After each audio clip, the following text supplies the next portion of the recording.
She walked past me like a stranger, flowers brushing my sleeve. Cameras turned, but her eyes didn't. I smiled, lifted the velvet box, and remembered the other key. Shiny, identical, and waiting to teach her what respect costs that very day. Before watching the video, please tell us in the comments from where you are watching this video. The courtyard smelled like cut grass and citrus from rented candles along railings. A white runner split the lawn, neat as chalk across green. Photographers moved with practiced steps, murmuring poses and names like traffic cops. I stood near the aisle, holding the velvet box steady. The sun sat low, soft light turning edges warm and sharp. Ethan caught my eye, gave a short nod, then followed the coordinator. "You good, Dad?" he asked earlier, straightening his tie with nervous fingers. "I'm steady," I said, meaning it more than he knew that morning. The minister's voice carried over chairs, clear, patient, and well-rehearsed. I watched the guests' shoulders lean forward together like they shared one breath. Madison's dress caught the light, every bead returning a tiny sun. She passed our row without pausing or glancing toward me or my sister. Her bouquet brushed my sleeve like I was part of the furniture. The cameras pivoted to trail her, and I saw screens brighten. Carolyn followed a few steps behind, chin high, scanning for familiar faces. "Family on the left," the planner had whispered, placing us near the aisle. I had nodded and chosen a seat that saw everything cleanly. "Mr. Grady, the gift reveal is right after the vows," she added. "Yes," I said. Steady voice, velvet box weight familiar in my palm. I had carried heavier things, including decisions that changed how people stood. The ceremony moved with clockwork grace, each cue landing without friction or delay. Vows were soft, simple, and spoken like private lines through a microphone. Madison's ring flashed when Ethan slid it on. Then she lifted her chin. I clapped with everyone, measured and calm, and looked at my son. He smiled like a man who finally reached shore after a rough swim. The recessional song started, bright and safe, like every wedding in town. Guests rose and turned, a small human tide toward cocktails and shade. "Dad, we'll do photos, then gifts," Ethan said, passing in a quick hush. "I'll be right where you left me," I said, tapping the box. The words felt ordinary, but my plan kept them from being small. Photographers formed lines, calling names, grouping people by branches and titles. "Parents of the groom," someone called, waving me toward the arbor and flagstones. I stepped in, took my spot, and held my shoulders square. Madison didn't look at me, though I stood close enough for whispers. "Chin down, shoulders back," the photographer said, polite and quick to adjust. "Can we skip his solo shot?" Carolyn asked, smiling like butter under heat. "We're tight on light," she added, already stepping forward toward the lens. "We'll get every combination listed," the photographer replied, voice calm and businesslike. I said nothing, took my place, and watched the light lower behind banners. Silence is strong when you train it to work for you properly. During cocktails, a cousin asked about my construction work and whether I've retired. "Not yet," I said, "but I have slowed down and chosen smaller jobs." He nodded, eyes drifting toward the dessert tent and late sun. The velvet box sat on the table like a second glass, quiet, patient. I thought about the house on Pine Ridge and the paint that finally dried. The inspector liked my notes, said my punch list looked like a blueprint. I had the smart lock code saved and the keypad already installed. The deed sat complete, with contingencies that made my lawyer nod once. "It's a generous gift," she said, "but keep occupancy tied to respect plainly." I remembered her words while the band tuned for the dance set. "Gift time," the planner announced, guiding us toward a small riser. People clapped, phones came out, and the DJ lowered the volume smoothly. "Mr. Grady," she said, "the father of the groom has something special." I stepped up and felt boards settle, familiar like job site planks. Ethan stood beside me, face open, proud, and still a little stunned. Madison touched his arm, eyes bright for cameras, not for me. "We want to thank everyone," I said, keeping it short and practical. "I found a house for these two, something solid, quiet, and affordable." The crowd made that warm sound people make when money becomes shelter nearby. Gasps turned to cheers when I lifted the lid and showed the key. It gleamed under string lights, old shape dressed in new chrome shine. "Pine Ridge," I said. 2 bedrooms, small yard, fixed roof, dry basement. Ethan hugged me hard, saying, "Dad, you didn't have to, but thank you." Madison leaned forward, smile set perfectly, voice pitched for microphones and phones. "That's adorable," she said, bright as a commercial. "We'll make it Instagram ready fast." Carolyn clapped near my shoulder and spoke without turning toward me. "Wonderful, Thomas," she said. We'll bring in our decorator next weekend immediately. I held the key between 2 fingers and kept my breath steady, measured. The wrong key balanced on my palm with the patience of a lesson. The DJ started a drum roll like a parade, shrinking into one note. "Do the honors," someone shouted, and Madison reached with polished, careful fingers. I placed the wrong key in her hand, like any father would proudly. Her smile widened, a practiced crescent that sold confidence and control. Ethan didn't notice the small notch difference that only hands like mine recognize. "We'll head there tonight," he said, excitement running ahead of common sense. "You'll love the kitchen," I said, truth wrapped around a coming pause. Quartz counters, full backsplash, and outlets where you actually need them. Madison lifted the key for cameras and kissed Ethan on the cheek. The applause rose again, warm, assuming, and ready to move to cake. When the band started, I stood under a string of lights and watched. People danced like relief finally had a place to burn off politely. A cousin asked me for the address, then texted his wife directions immediately. I gave it. Calm, because arrival teaches best when it meets a boundary. "You're quiet tonight," my sister said, taking a seat beside my chair. "I talk when listening is done," I said, eyes on the new couple. "You think she'll warm up later?" she asked, picking a grape and waiting. "Warmth is easy when respect shows up first," I answered without heat. She nodded, knowing the years that taught me sentences like that.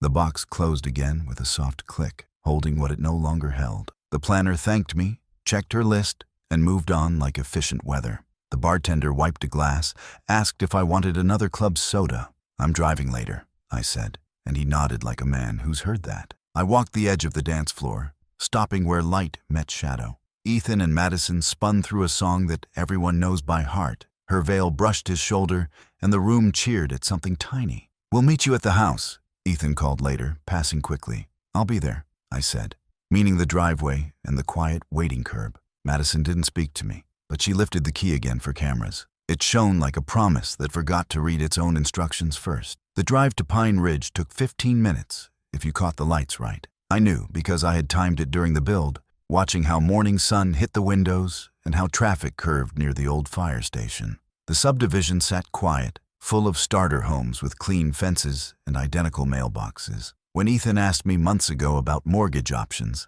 I told him, "Let me handle the foundation part. You just handle the life part." He laughed, not knowing I meant more than the concrete slab. The house wasn't luxury, but it was solid.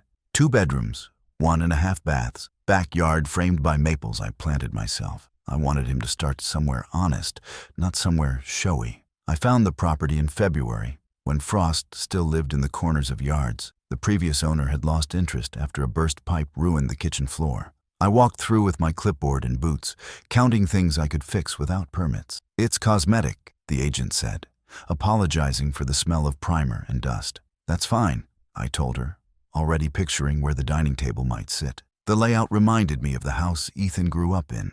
Same narrow hallway, same sunlight catching corners at noon. I rebuilt quietly on weekends, hiring one old crewman who owed me a favor. We worked slow, careful, like fixing something more than drywall and joints. Every nail I drove felt like setting a small future in place. When the roof inspection cleared, I took a picture of the invoice and filed it with the deed folder.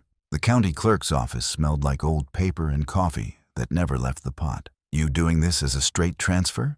the clerk asked, stamping each page. "Eventually," I said, after a few conditions. She shrugged, used to parents mixing generosity with caution. "That's wise," she said. I nodded.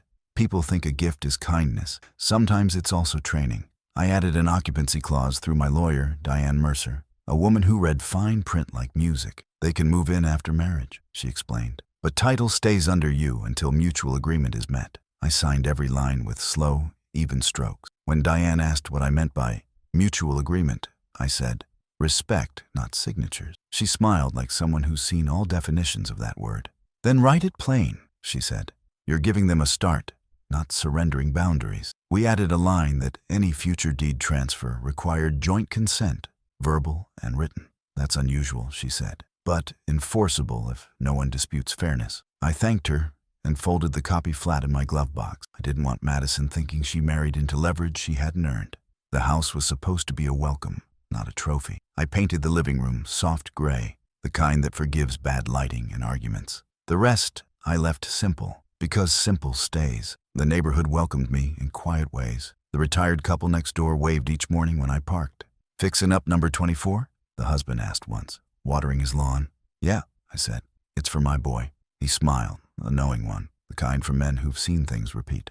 "Good luck with that," he said, gentle but real. I took it as blessing, not warning. Inside, I labeled the breaker box, replaced the GFI outlets, and left notes in drawers explaining repairs. "Why write notes?" my sister asked when she stopped by with lunch. "So, when they move in," I said, "they know something was thought through." She nodded, wiping her hands on a napkin. "You always think ahead, Tom. Sometimes too far," I replied quietly. The day before the wedding, I met Ethan in the driveway for the final walkthrough. "It looks perfect, Dad," he said, touching the new counter edge. "You sure you can just give this away?" "I'm not giving it away," I said. "I'm giving you responsibility." He smiled, not catching the difference. Madison texted during our tour, asking him to pick up cufflinks. "She's been stressed," he said, pocketing the phone. "Weddings do that." "Sure," I said, looking at the window frames. "Just remember, houses survive stress if both people fix leaks, not one." He laughed, hugged me, and said, "You sound like a marriage counselor now." I said nothing because advice spoken too often becomes background noise. I just locked the door and pocketed the real key. That night, I placed the spare key, the one for show, in a separate box lined with velvet. It was identical, except for one detail. The cut on the third notch sat a half-millimeter higher, enough to turn halfway, then stop clean. I tested it twice to be sure. It fit perfectly but never finished the job, just like courtesy without respect. My sister saw me label the box and frowned. "You planning mischief?" she asked,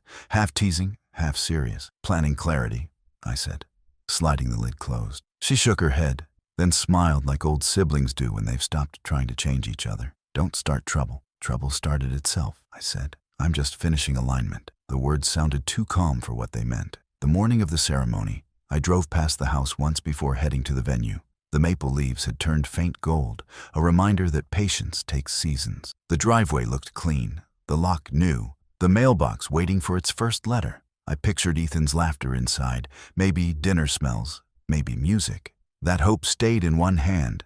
The lesson rested in the other pocket. When I parked at the church, I saw the photographer loading tripods into a cart. "Big day," he said.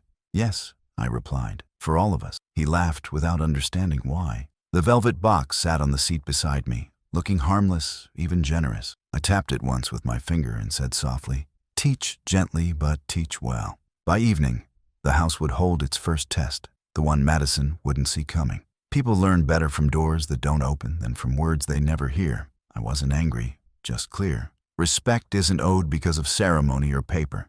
It's built in small acknowledgments. She had skipped everyone since the engagement dinner. A father notices these things, same as a builder notices cracks before the rain. I locked my truck, straightened my jacket, and walked toward the crowd. Every story, I thought, has its structure, foundation, frame, finish. Some just need to feel where the beam truly carries weight before calling it home. The rehearsal dinner told me everything the wedding would confirm. We gathered at a small Italian restaurant Madison's mother had chosen because, as she said, "It photographs better than that barbecue place Ethan mentioned." I arrived early, wearing a clean shirt and jacket that still smelled faintly of wood stain. The hostess checked the list twice before finding my name. "Oh, you're with the groom's side," she said, like it explained something. Inside, long tables were lined with polished glassware and menus printed with calligraphy no one could read in dim light. Madison sat at the head table, laughing with her friends. Ethan saw me, waved quickly, and mouthed, "Dad, we'll be right there." Carolyn arrived next, perfume sharp enough to announce her before her voice did. "Thomas, you made it," she said, cheeks tight with polite effort. "We ordered a special vegetarian option for you, I think. Madison mentioned you're trying to be healthy these days." I nodded, though I'd never mentioned such a thing. "Appreciate the thought," I said, glad to see everything running smooth. "It has to," she said, eyes scanning the room like a contractor inspecting pride. "We've planned for months. Nothing can look cheap in the photos." She didn't mean offense, but she didn't care if it landed either. I took my seat, unfolded the napkin, and reminded myself that silence costs less than reaction. The speeches began after appetizers. Madison thanked her bridesmaids for putting up with last-minute chaos, then turned to her parents, voice softer. "Mom, Dad, you've done everything to make this perfect." The room clapped, cameras clicked. Then she looked toward Ethan, and her smile grew for real. "And you," she said. Thank you for saying yes when I said we should upgrade the venue. Laughter followed, comfortable for everyone but me. Ethan rubbed his neck, embarrassed, then raised his glass. To Madison, he said, who brings class wherever she goes. I joined the toast, even smiled. Still, I noticed she didn't once look down the table where I sat beside my sister. When dessert came, a small boy from her family ran too close to the servers. I caught a falling plate before it hit the floor and set it back. Good reflexes, a waiter whispered.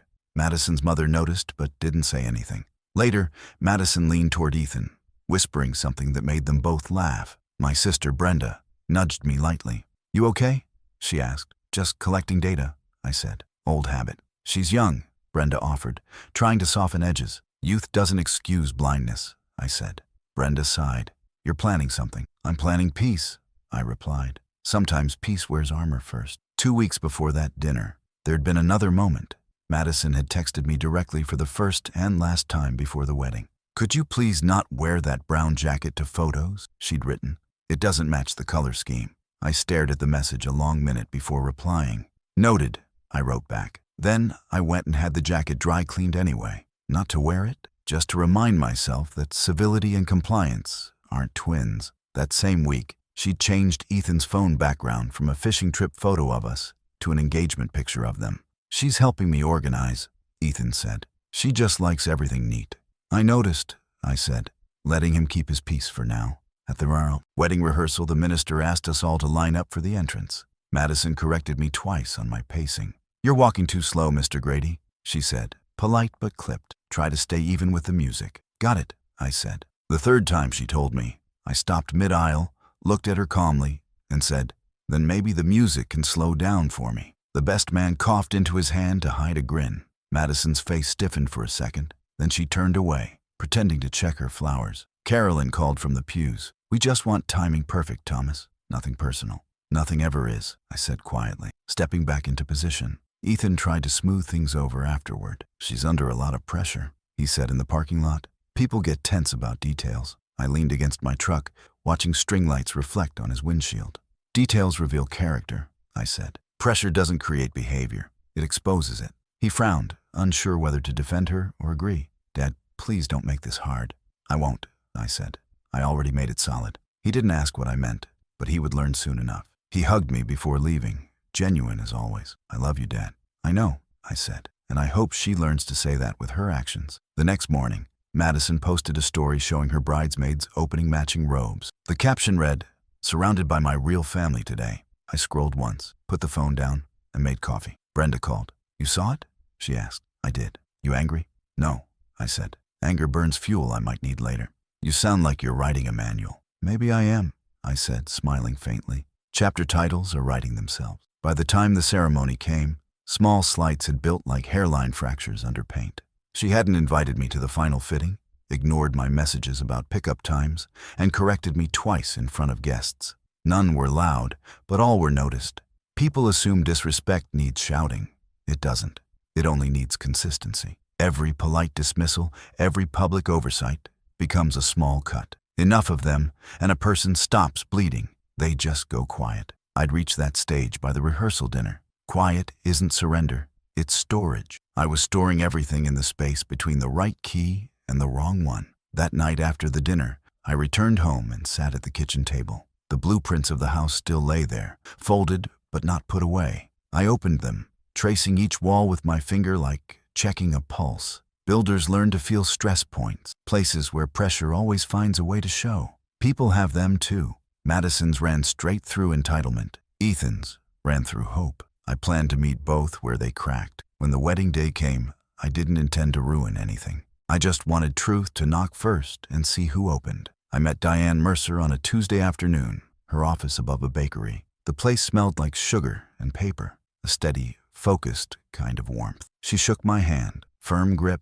eyes that measured without judging. Tell me what you're trying to do, she said, folding her glasses. I want to give my son a house, I said, without surrendering cents. She nodded once, like that line visited her office twice a week. You want a gift with guardrails? She said. Fair, but clear. Exactly, I said, resting the folder on her desk carefully. Tell me about the people, she added. which meant she understood problems live in people. I told her about Ethan's kindness and Madison's habit of skipping respect. Diane spread the folder open and scanned receipts, estimates, and photos. "Structure looks sound," she said, "and your paperwork would pass a quick audit." I smiled, appreciating approval that didn't come with frosting. "What outcome would make you comfortable long-term?" she asked, pen waiting like a traffic wand. "I want them to live there, build equity, and share responsibility," I said. "But I want title to transfer when behavior proves partnership instead of performance." She wrote a few words, then looked up. "We can keep title in your name temporarily," she said.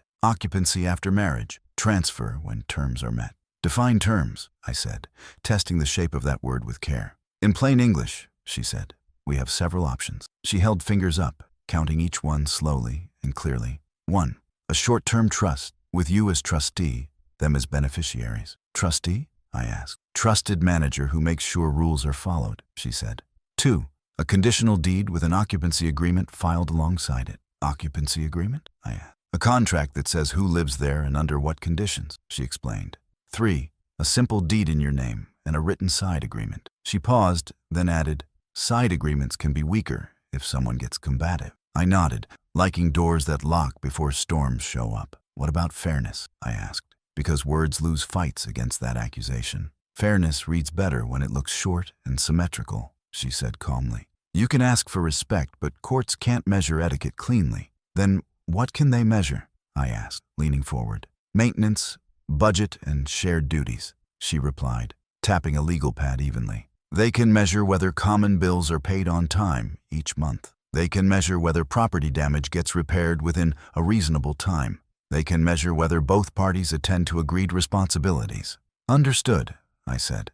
"So we translate dignity into chores and timelines." "Exactly," she said, smiling briefly. "You're asking for partnership, not obedience." We drafted a short agreement that sounded like a weekend checklist. "Utilities split 50-50 or by usage," she said, writing without fluff or spin. "Major repairs approved jointly after getting 2 quotes, unless emergency water damage occurs." "Emergency?" I asked. "Rapid harm, like burst pipes or electrical shorts after storms," she clarified. "Budget meetings monthly, notes kept brief, 5 bullet points max." "Bullet points?" I asked, amused at the kitchen table language. "Notes help memory, and memory settles arguments," she said, unfazed.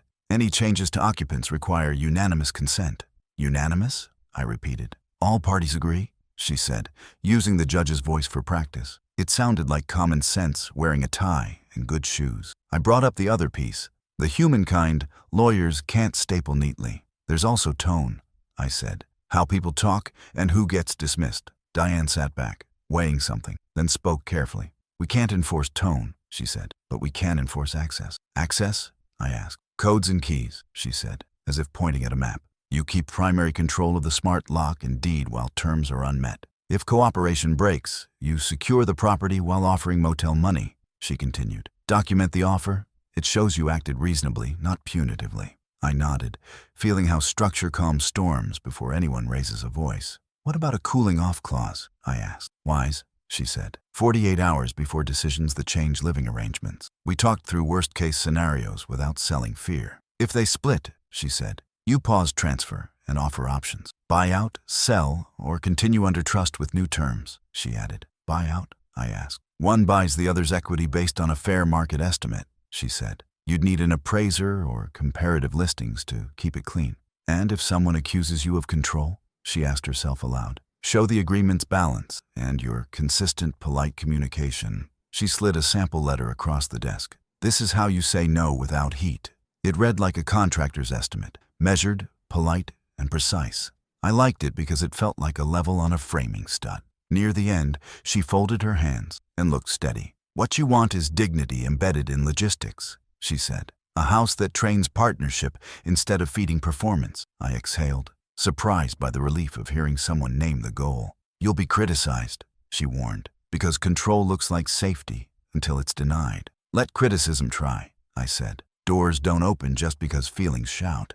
She finished the documents and explained the register steps briefly. "Record the deed now. Keep transfer documents unsigned until terms are met. Probate court doesn't matter here," she added, "because you're alive and present If you die unexpectedly, she said. Trust language handles the pour-over will. Pour-over? I asked. A backup will that moves leftover assets into the trust, she clarified gently. I told her about Madison's patterns, kept my words narrow and factual. Diane listened without comment, then asked one question. If she apologizes honestly, what changes? I thought longer than expected. Access becomes welcome, not leverage, I said finally. We become neighbors, not opponents. Diane nodded, closing the folder with a quiet, certain click. Then write a short path back, she said. A sentence she can walk across. On her pad she printed one line.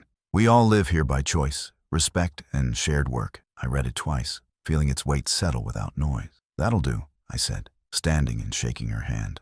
The sun outside had lowered, and the bakery smell felt like patience cooling.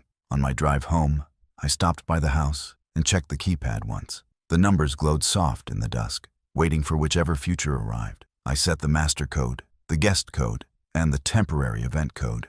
The wrong key lay in my pocket, cool metal anchoring a simple plan. I wasn't chasing embarrassment or applause. I was chasing alignment. If she walked up ready to command, a door would answer for me. If she walked up ready to partner, a door would welcome her in. Either way, the house would speak plainly and without spite. I locked my truck, watched the porch light click on, and drove away. The agreement sat in my glove box like a compass no storm could steal. The swap happened in plain sight, because plain sight hides everything important. I stood beside the arbor while guests drifted toward the cocktail lawn. The planner checked her clipboard, then held out her palm for the presentation box. I'll keep this safe, she said, voice trained to sound like control. I'll carry it, I replied, steady, friendly, and immovable as poured slab. She smiled the way people smile when they file a note for later. I shifted the velvet box from my left hand to my right. The real key rested against my thigh, heavier than its twin by memory. Ethan stopped for a breath and a quick hug before portraits resumed. You okay? He asked, hands straightening a tie already straight. I'm good, I said, deciding to keep his joy unsupervised. Tonight? He asked, meaning the house, the drive, the threshold ahead. Tonight, I answered, letting the word carry promise without surrender. The best man leaned in, whispering jokes about rice, shoes, and poor dancing. I laughed, then felt the wrong key shift slightly inside its satin cave. The right key pressed against fabric like a reminder with edges. Timing matters most when everything else has become decoration for cameras. Carolyn passed, inspecting flowers like an auditor checking numbers for style. Thomas, the speech about the house should be quick but sparkling, she suggested. People get bored without sparkle. I do quick, I said. The house will handle sparkle itself. She cocked her head, unsure if I'd missed the instruction or ignored it. Madison posed near the fountain, veil lifted by a bridesmaid's careful hand. She looked everywhere the cameras looked and nowhere else at all. A stray petal stuck to her heel. She shook it off. It fell like anything unconsidered eventually falls, no matter the dress above it. The DJ tested microphones, asking for a sound check near the riser. Say anything, he said, holding out the wireless with a grin. Measure twice, cut once, I said, and the speakers carried the line warmly. Nice, he answered, making a mental note he didn't understand fully. I walked the edge of the dance floor and felt boards subtly flex. Old habit made me look where splices met beneath rented carpeting. Nothing dangerous, just the kind of detail builders see without trying. Details become habits. Habits become outcomes, doors, and whether they open smoothly. The planner circled back right before introductions for the grand entrance. Key reveal after first toast, she said, tapping the schedule like a drumbeat. Understood, I replied, balancing patience and a lesson in my pockets. I checked the notch difference with a discreet press of my thumb. The wrong key's third cut rose like pride that stops useful turning. The right key's teeth sat exact, built for work instead of show. A groomsman asked about the porch light timing at the new house. At dusk, I said, like most things that know when to speak. He nodded, filing trivia he'd forget by morning without consequence. Introductions rolled out like marching bands dressed in rented suits. The room clapped on cue, faces lit by chandeliers and phone screens. Ethan and Madison entered last, coated in applause and expectation. He waved toward me. She lifted her bouquet toward the cameras again. To the couple, the best man said, keeping his toast short and kind. Laughter warmed the room without melting anything that needed structure. The planner pointed at my box, then at the small platform. I stepped up, let the floor settle, and took the microphone calmly. Thank you all for loving my son out loud today, I began. I kept this short because good homes prefer quiet over speeches. A soft ripple of amusement moved across faces like wind over wheat. I lifted the lid, and the wrong key caught every light in reach. 2 bedrooms, I said, and a yard ready for weekend arguments and peace. Dry basement, fixed roof, outlets where you actually need them. Ethan's eyes shone. Madison's smile clicked perfectly into advertisement mode. I tilted the key so her camera friends could catch a perfect gleam. The room believed. What Chrome always makes people believe. Finish means function. Do the honors, someone called, and Madison extended careful, polished fingers. I placed the wrong key on her palm, feeling its weight translate. She held it up, kissed Ethan's cheek, and waved like a parade float. I nodded once to my son, then closed the lid gently again. The right key stayed where it belonged, against a familiar seam. Applause swelled, then moved on to cake and the safe songs. I stepped down, handed the mic back, and disappeared into ordinary. During the first dance, I stood near the exit where the air felt cooler. Brenda joined me with a plate she'd rescued from the dessert stampede.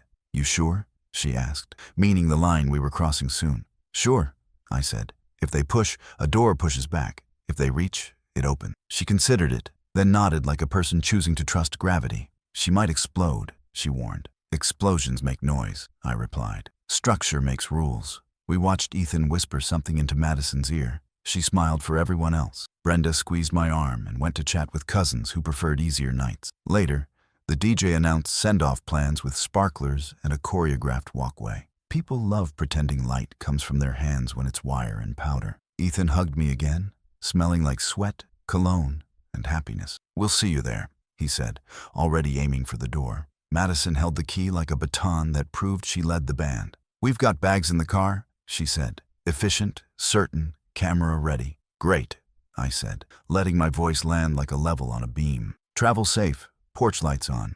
I touched my pocket where the real key waited like truth. I left before the parade, choosing the quiet road and a steady speed. Pine Ridge sits darker than town, streetlights spaced like commas between thoughts. Maples leaned across the alley, leaves whispering the kind of advice men respect. I parked one house down and walked the sidewalk like any neighbor. The porch light glowed, sensing time, not emotion, and did its job. I looked through the front window once, seeing only my reflection and plans. The keypad waited, numbers sleeping behind plastic, until a human asked politely. I unlocked with a master code, then locked it again, listening to bolts. The right key stayed in my pocket. The house exhaled like a guard. Their car pulled in as a last ribbon of pink left the sky. I stepped from the side yard and raised a hand like any dad. Ethan grinned, easing the car beside the curb and cutting the engine. Madison already had the wrong key between 2 fingers like a wand. "Ready?" she asked him, excitement brightening things that still needed strength. "Ready," he said, reaching for bags I offered to carry instead. "I've got them," I said, freeing his hands for a better moment. The porch welcomed them with good wood and paint that forgives scuffs. The lesson waited behind brass that gleamed like certainty without proof. The porch smelled faintly of fresh paint and cut maple and evening air. Madison climbed 2 steps ahead, lifted the key, and squared her shoulders confidently. Ethan stood beside her, hands empty now, eyes bright with newness and hope. "Go ahead," I said, stepping back to give them the frame. She slid the wrong key into the lock and turned with practiced certainty. It caught halfway, stopped, and refused whatever the night had promised earlier. She blinked, frowned lightly, and tried again with slower, careful pressure. The brass turned the same distance and halted like a rule-speaking one. "Odd," she said, glancing at Ethan, smile tightening like a ribbon too hard. He chuckled, nervous, and reached for the knob with helpful, gentle hands. "Sometimes new locks stick," he said. Optimism filling gaps structure wouldn't allow. I watched the bolt hold without straining, exactly as designed and thoroughly tested. "Let me try," Ethan said, receiving the key like a small responsibility. He turned it once, twice, then pulled the key back to examine notches. "Feels smooth until here," he said, pointing to air where metal refused. Madison exhaled sharply, a sound between a laugh and a complaint forming. "We'll get it," she said, then tapped the faceplate with her fingernail impatiently. She looked over her shoulder at me, expression neutral, voice thinly polite. "Is there a trick to this lock, Mr. Grady?" she asked carefully. "Only alignment," I said. "Locks like cooperation. Stubbornness doesn't travel far." She seemed to measure the sentence before filing it under something inconvenient. Ethan tried again gently, willing courtesy from teeth that only respected precision. Maybe the key's cut wrong, Ethan said, still keeping the night optimistic. Could be, I answered, weighing the moment like a beam across spans. We can use the keypad, he added quickly, nodding toward the small panel. Yes, I said. There are a few options programmed for different situations. Madison held the key up, face working to keep performance from cracking completely. We don't need codes, she said, inserting the key with firmer insistence now. Keys are the point of a house, she added, each word clipped carefully. The lock repeated its stop halfway, faithful to the line it was taught. I let the silence stand long enough for meaning to enter calmly. Codes are for guests, she said, almost under her breath, not quite whispering. Ethan glanced between us, sensing that tone mattered more than hardware tonight. Let's pause, I said, lifting a hand without asking for surrender. This door likes agreement more than force, and it always will. Madison lowered the key, shoulders tightening, chin lifting another protective inch. Agreement about what? She asked, brows shaping frustration into a thin crown.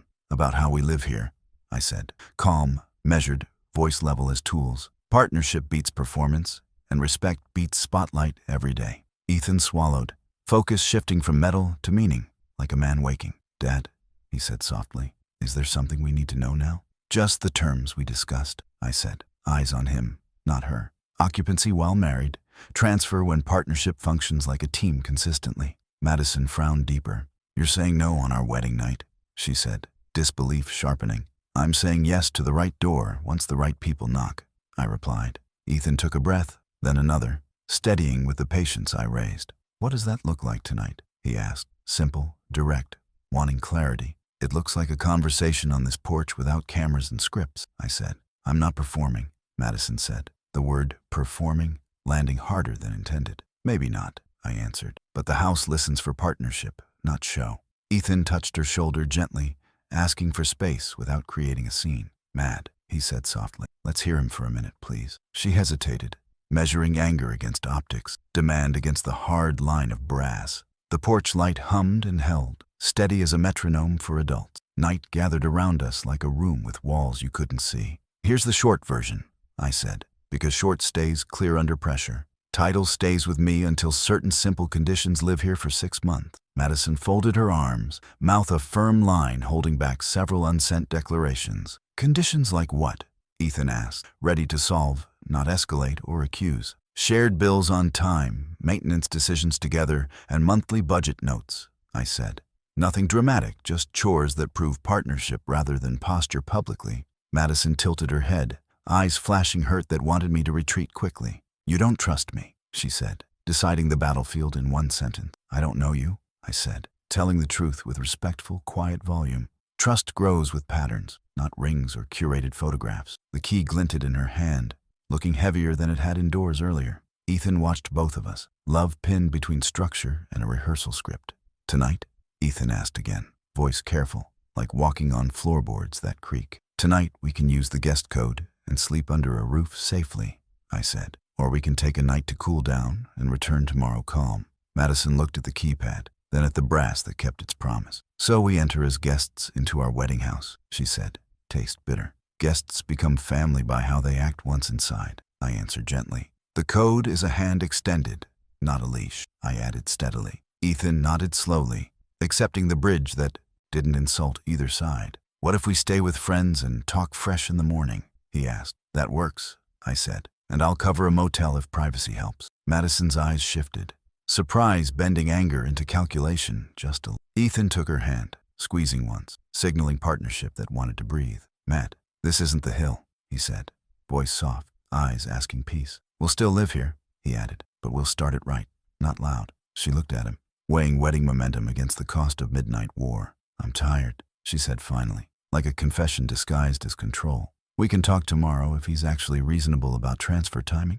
Reasonable is exactly the plan, I said, letting calm do the heavy lifting. 6 months of shared work, then title moves like any good handoff. She stared at the door, then exhaled, and the porch felt wider immediately. Ethan hugged me quickly, a thank you that didn't pick sides or winners. We'll grab a motel, he said. Text us tomorrow morning, okay? I nodded and walked them down the steps toward the car quietly. Maple leaves brushed the sidewalk, sounding like pages turning somewhere sensible. Madison paused by the passenger door, looking back at the house once more. "I'll hold you to reasonable," she said, voice even, eyes still watchful. "Hold me to written and fair," I said, pointing gently toward the porch. Houses love rules that keep storms outside, not inside. She got in, closed the door softly, not slamming identity into steel. Ethan started the car, rolled down the window, and gave me a small salute. I lifted 2 fingers from my pocket, the right key cool against them. The taillights drifted away,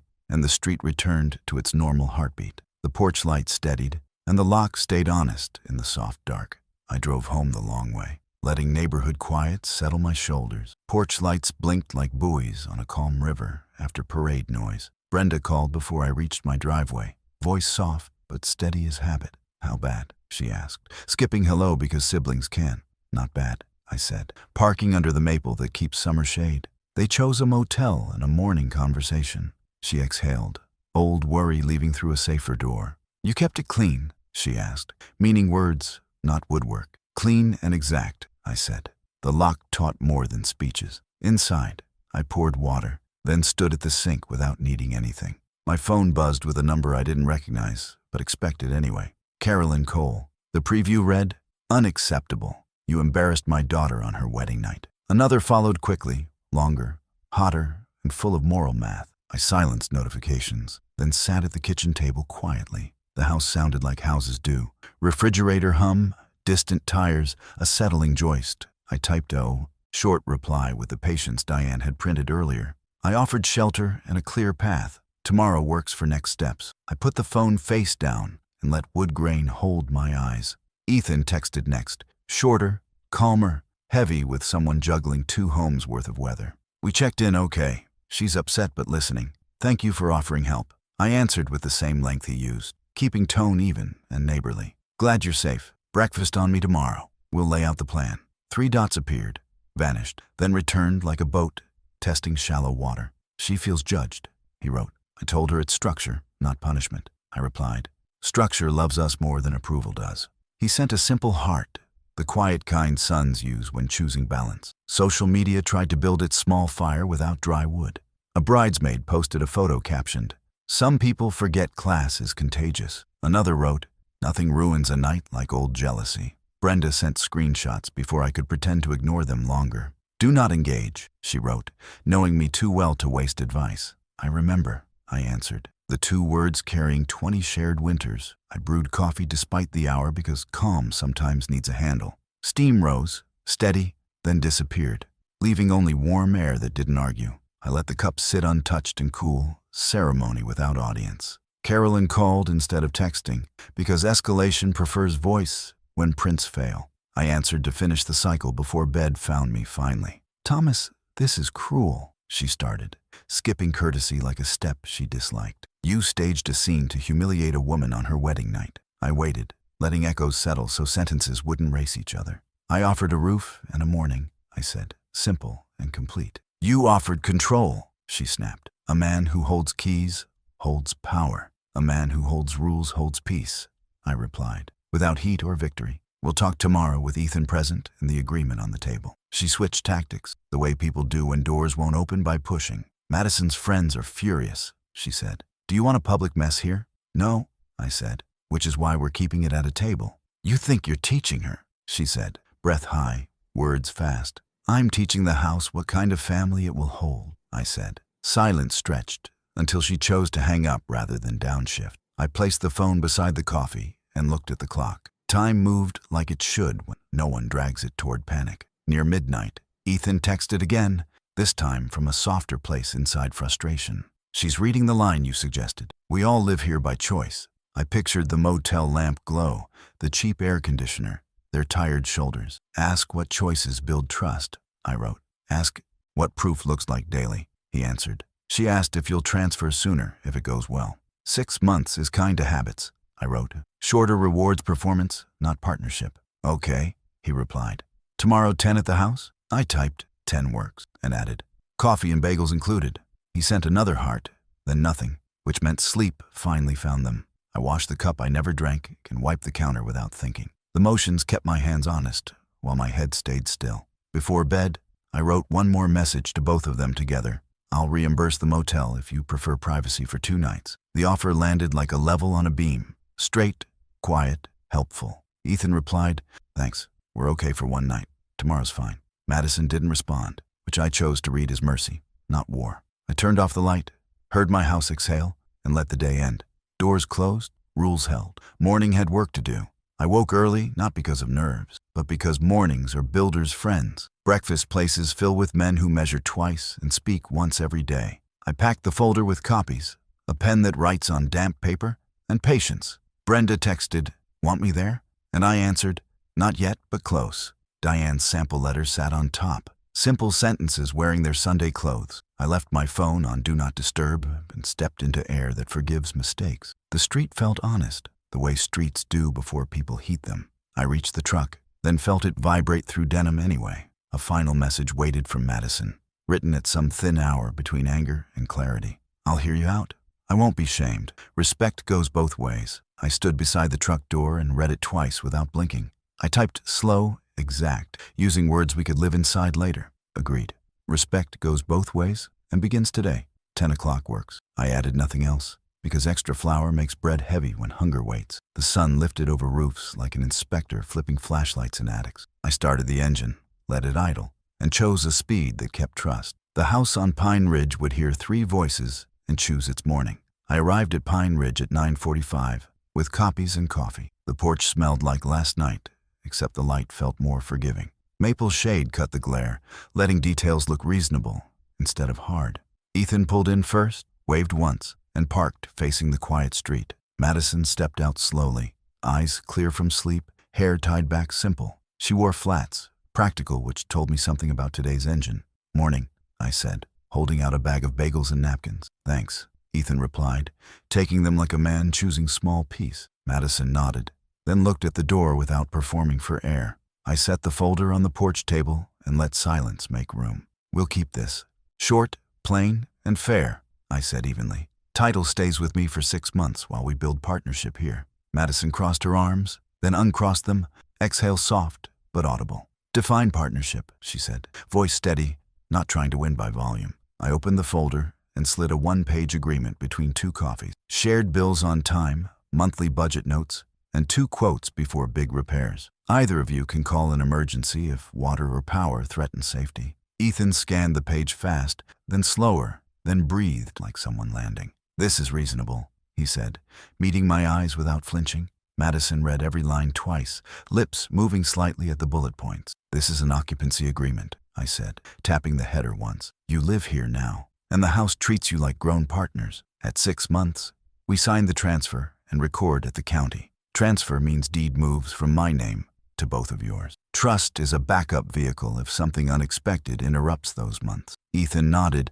then pointed at a short paragraph near the bottom quietly. Cooling off clause? He asked, brows raised, curious instead of defensive. 48 hours before major changes to living arrangements, I said. No midnight evictions and no dramatic moves after fights. Madison looked at me, then at Ethan, then back at the page. You wrote this like a truce, she said, suspicion mixed with respect. Truces keep people housed, I said, keeping tone practical and clean. I'm not here to win. I'm here to prevent future fires. She touched the sentence about codes, then paused at the next line. Primary lock control sits with you until transfer, she read carefully. Yes, I said, but with guest codes for daily living, not surveillance. Codes aren't a leash. They're a record when memories argue later. Ethan rubbed his jaw, considering what evenings and bills might feel like now. I can work with this, he said, sounding like a teacher planning a semester. We can schedule first budget night for Sunday after groceries. Madison watched him, something softer pulling against old habits and expectations. Explain fairness if I apologize, she said, choosing directness over drama finally. Fairness is the same today as yesterday, I answered calmly. Conditions don't shrink for apologies and don't grow for anger either. They stay short, measurable, and the same for both of you. She nodded, then surprised both of us by asking the right question. What does respect look like in practice, not theory? She asked. It looks like names remembered, tasks shared, and no public cuts, I said. If you disagree with me, say it privately first, whenever possible. If I fail you, say it clearly, and we fix it.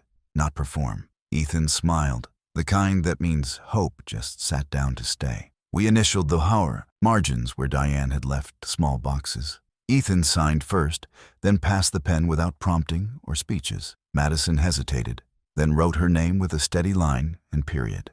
"You'll scan and send us copies," she said, businesslike in the helpful way. "Right after breakfast," I said, with a quick summary email for clarity. She handed the sheet back, then rested her palms on the table. "One more question," she said. "What changes if we're perfect for 2 months?" "Nothing," I said. "We measure 6 months because habits need winter and summer. Shorter proves performance, longer proves partnership." She considered that and didn't argue, which was better than agreement. "Keys and codes," Ethan said, bringing us back to brass and plastic. I laid the right key beside the wrong one. Identical, except truth. "The key you received last night was for show," I said plainly. Madison blinked once, then twice, then let a tight smile release. "You planned the lesson," she said. No accusation, just understanding finally. "I planned clarity," I said. "Because cameras confuse language people think they speak." I changed the master code, then read the guest code out loud slowly. "This gets you in. Alarms off. Lights normal. Nothing hidden," I said. Ethan tested the keypad, the bolt sliding home and back like music. Madison turned the right key once, and the door welcomed her cleanly. Inside, the house felt like a first day at a real job. Sunlight hit the living room wall where gray paint kept shadows gentle. I set the coffee on the counter and opened the under-sink cabinet briefly. "Shut-off valves labeled," I said, pointing without ceremony or lecture today. "Filters dated. GFI outlets replaced. Breaker map inside the pantry door." Ethan checked the panel, nodding like men do when metal speaks sense. Madison traced the counter edge, then looked at the backyard maple. "We'll host small," she said, almost to herself, like a promise to future patients. "Small can be honest," I said, "and honest lasts longer than sparkle." We stood by the table while the printer noises of life began. A neighbor waved from next door. Ethan waved back, ordinary and bright. Madison looked at me and spoke without the weight she wore earlier. "I was rude yesterday," she said. "I treated you like an accessory." "I don't want a performance apology," I said, keeping the runway short. "I want a pattern that makes apologies unnecessary most days." She nodded, then reached out her hand. Like a person ready for work, I shook it, feeling something align that no document alone can fix. The house listened, and the floor felt level under all our shoes. Ethan grabbed plates, and we split bagels like people do every Sunday. Plans felt smaller because they finally fit inside a day, not a grand speech. I emailed the scan from my phone and slid copies into a drawer. "We'll check in weekly for the first month, then monthly afterward," I said. "Text any maintenance questions as they appear. I'll answer without commentary." Madison half smiled, accepting the boundary without testing it this time. "Thank you for the roof," she said, voice even, words sized right. "Thank you for choosing it," I answered, meaning both the house and today. The bolt clicked when Ethan closed the door. It sounded like adults learning. Ethan texted me after they unpacked, suggesting breakfast at the diner on State. We met at 8, the room already busy with regulars and easy chatter. The server knew him by name and poured coffee before we ordered. We sat in a booth where the window made morning look deliberate and kind. He studied the laminated menu like big choices could hide among pancakes. "You look rested," I said, knowing motel sleep rarely grants that gift. "Better than I expected," he answered, stirring cream into a steady tan. We talked late but didn't fight, which felt new and good. I nodded, letting quiet mark the real progress better than praise. "I want to understand your plan beyond paper," he said finally. "I built it to survive moods," I said, keeping voice low and even. "The house won't bend to big feelings, but responds quickly to small work." He smiled, recognizing how buildings teach stubborn people to move with them. Madison asked why 6 months, he added, leaning forward over the coffee steam. "Because seasons test habits," I said, "and habits prove promises with time." The server returned with eggs, wheat toast, and a small mountain of hash browns. Ethan waited until she left, then lifted his fork and paused midair. "I want to ask you something without making it a courtroom," he said. "Ask," I replied, setting down my knife like setting down an argument. "Were you ever going to give her the right key last night? If she'd spoken to me like family, I might have," I answered.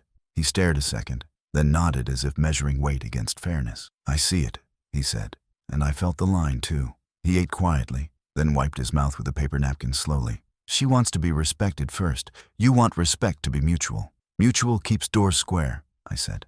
Otherwise, frames rack and locks stick. He laughed, small and real. A sound from childhood after a solved puzzle. You taught me patience with boards, he said, but people make it harder. Boards don't post captions, I said, and his smile faded into thought.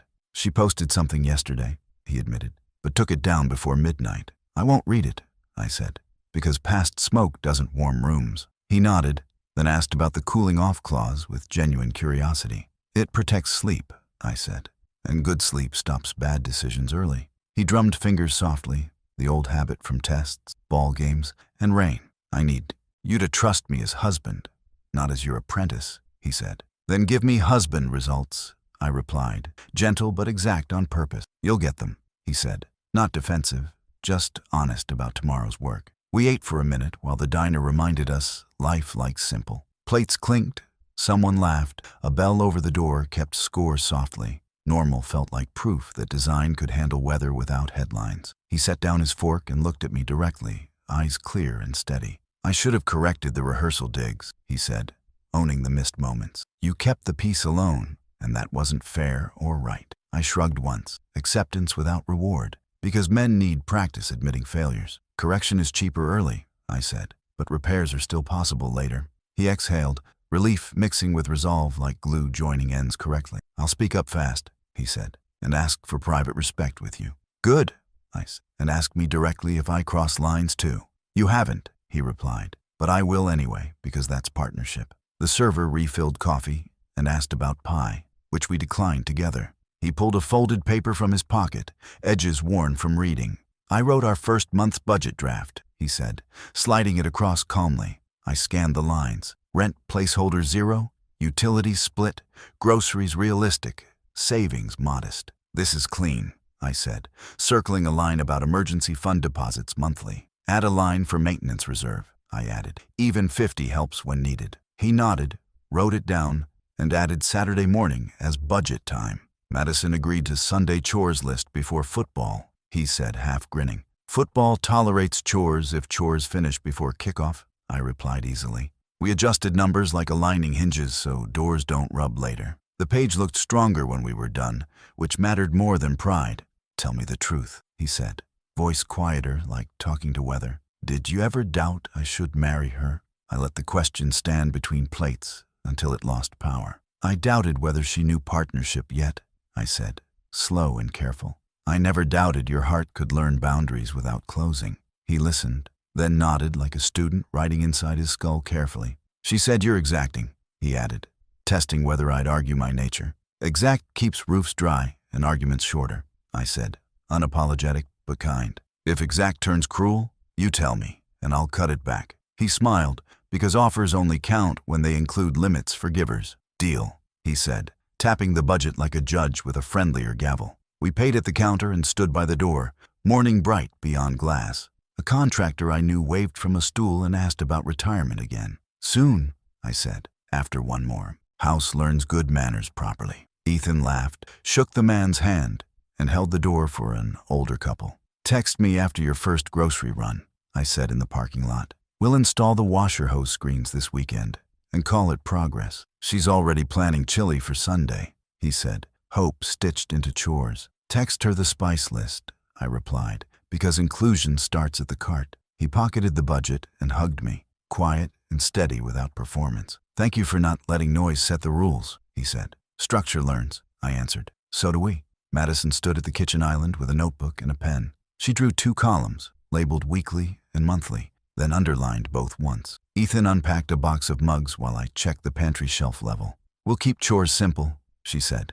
Tone even, eyes on the page. Dishes rotate nightly, floors Saturday. Trash and recycling are shared. Ethan nodded, rinsing dust from ceramic like it mattered to the plan. Budget Sunday at 7, he added, and notes no longer than a page. I opened the drawer with the breaker map and slid a copy onto the counter. Maintenance reserve gets its own envelope, I said, tapping the edge lightly. 50 a month minimum, more if a month runs heavy. She wrote it down without argument, which moved the room toward yes. We walked through each room with decisions sized to fit a first week. Guest room stays clear, Ethan said. No storage piles or wedding boxes. Agreed, Madison said, circling clear like she wanted the word to stick. I tested windows, and showed the sash locks she hadn't noticed before. Screens lift straight up. Don't force one corner or frame's rack, I said. She tried once, nodded, and set it back exactly as taught calmly. I'll handle plants, she said, pointing to a sunny corner near the table. I'll handle filters, Ethan replied,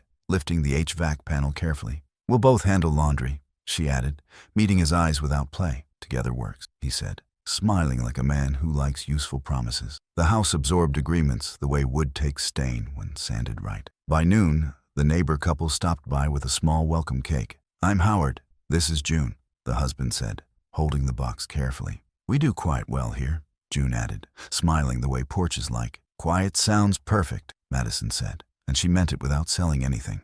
Howard glanced at me, recognition mixing with a respectful nod from earlier weeks. You're the dad who rebuilt the kitchen, he said. Good lines in there. Thank you, I said, letting praise land without making more noise. Ethan introduced Madison, keeping the exchange friendly and free of extra shine. We'll host small once we're settled, she told them, voice practical, not performative. Chili Sunday, Ethan added, and a test run for our budget list. Neighbor goodbyes felt like screws tightened to the right torque. No rattle later. After lunch, Madison set her phone face down and spoke first. I owe you an apology, she said, hands flat, shoulders honest now. I treated you like decoration when you were offering a foundation. Silence held the space so the words could finish their work properly. Accepted, I said. Let's keep apologies rare by designing fewer reasons for them. Ethan leaned on the island, relieved to see air not cracking around us. We'll call your sister and invite her for Saturday coffee, Madison added. Start small, but start right, she said, almost to herself. She'll like that, I said, picturing Brenda's careful smile finding sunlight. I'll text my mom, Madison continued, measured, and ask her to pause commentary. Ethan raised a brow and waited. She nodded, committing the hard call. We reviewed Diane's clauses again, slowly, to keep meanings from drifting later. Cooling off period means no dramatic moves during a fight, Ethan summarized clearly. Yes, I said. It protects sleep and the next morning's better brain. Madison traced the margin boxes where we had initialed earlier. Transfer after 6 months still stands, she said, verifying the line without resentment. It stands, I answered. For all three of us, not just you two. Trust remains the backup, Ethan added, tapping the header lightly. Backup keeps storms from stealing the house, I said, closing the folder. We're aiming for boring reliability, Madison said, a small smile showing up gently. Boring keeps lights on, I replied, and the room felt settled again. Agreement looked plain and strong, which is how good doors prefer living. Afternoon brought the first real test disguised as a harmless errand. The garbage disposal hums but doesn't grind, Ethan called from the sink. Flip the reset, I said, walking over. Red button under the belly. Madison crouched first, found it, and pressed until the click registered. Ethan flicked the switch, and the motor answered like a student corrected kindly. There we go, he said, relief measured, not loud. Keep the hex key taped under the sink, I added, handing him one. Half-turn clockwise clears jams, I said. No wrenches on the top ever. Madison wrote the note on blue tape and stuck it inside the door. I like solutions that fit on tape, she said, smiling at the tidy fix. Small competence replaced last night's noise. The house approved with quiet, mechanical grace. Before I left, we stood at the threshold and checked expectations again. Texts for maintenance are welcome, I said, but keep timeline requests realistic. Understood, Ethan said, and we'll send photos instead of long description. Good, I replied. Pictures argue less. Madison held up the right key briefly, then pocketed it deliberately. We'll use the keypad until habits feel normal, she said, choosing process over pride. Your call, I said. The key works either way when alignment lives here. She looked at the door that hadn't opened last night and nodded once. Thank you for not letting the internet join our dinner, she said. Thank you for choosing dinner over the internet, I answered, meaning every word. The bolt slid into place when Ethan tested it. The sound chose tomorrow. Ethan called that Friday evening, voice calm and proud in the best way. Dad, she asked if you'd stop by Sunday, he said. She wants to show you something. I smiled, the kind that lives in the chest instead of the mouth. Sunday works, I said. Same porch, same time. He laughed. She made chili. Real one, with the spice list you gave me. I pictured them cooking. Madison holding the spoon like authority. Ethan tasting, nodding, learning. Good, I said. Food's better than peace talks anyway. Sunday arrived mild and honest, a day built for clear air and no hidden heat. When I parked, Madison waved from the porch without cameras or dresses. She wore jeans, hair tied back, and a confidence that didn't need armor. "Come in," she said. "Kitchen smells better than the wedding did." I laughed softly, and the joke landed safely. No splinters left. Inside, sunlight touched every counter, the same light that once caught silence. A new calendar hung on the fridge. Budget nights marked neatly, chores balanced. "House runs on lists now," Ethan said proudly, sliding bowls toward the table. "Lists build peace faster than speeches," I said, accepting mine with gratitude. We ate without tension, conversation moving like a quiet river. Madison asked about the maple trees and whether pruning them herself was safe. "Trim no more than a third each season," I said, "and sharpen blades before sunrise." "Noted," she said, scribbling on a sticky note near the fridge. Ethan poured water and asked about installing a small garden shed later. "Keep it 4 feet from the fence, or drainage will argue back," I advised. "Got it," he said, and the word "got" carried partnership instead of impatience. I watched them move around the kitchen like people who finally shared rhythm. The walls that once listened to lessons now held conversation that didn't need translation. After lunch, we stepped out to the porch, sun laying soft gold on the railing. Madison held something behind her back, eyes playful but grounded. "You left this," she said, revealing the wrong key from that first night. It sat on a small keychain she'd labeled in neat handwriting. "Lesson 1. She placed it on the table between us. "Metal catching light the way truth does."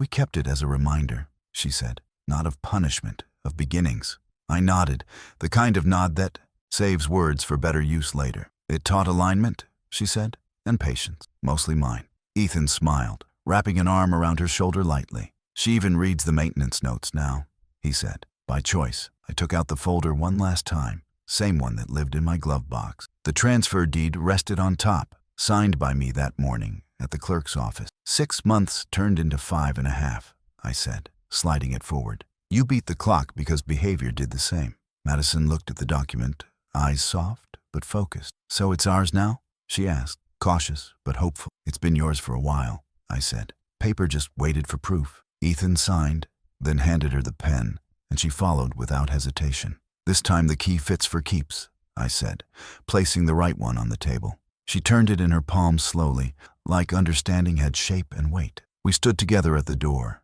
same spot where lessons began. She inserted the key, turned once, smooth and clean. No hesitation, no stop. "Perfect," she whispered, smiling at the sound of success earned quietly. "Perfect doesn't exist," I said, "but this is close enough for living." She laughed softly, holding the door open as sunlight poured across the floor. "You coming in?" she asked. "Later," I said. "I like seeing a house breathe without me sometimes." Ethan stepped forward, shook my hand firmly. "Gratitude clean and simple. You gave us more than a roof," he said.